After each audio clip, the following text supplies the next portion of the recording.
je voulais être présent tout en la laissant s'exprimer par rapport à ce qu'est l'orientation du gouvernement et ses projets. Mais moi, je voulais marquer mon attachement aux Outre-mer parce que je sais ce que ces territoires apportent à la République. Je sais aussi ce qu'elles attendent de la République, ce qu'ils attendent de la République et ce que nous devons faire.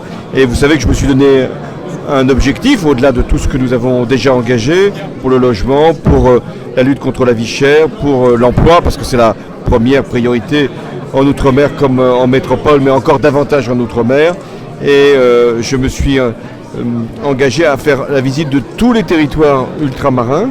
Et donc je vais faire très prochainement un déplacement en Polynésie, à Wallis et Futuna, et j'aurai ainsi vu toutes les populations qui sont attachées à la France et qui veulent, avec la France, comme partie prenante de notre République, jouer tout leur rôle.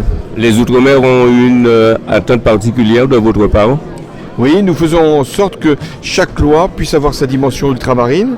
C'est pourquoi Georges Paul Langevin, comme avant elle, Victorin Lurel, siège au Conseil des ministres comme ministre de plein exercice, parce que c'est ce que j'avais aussi voulu.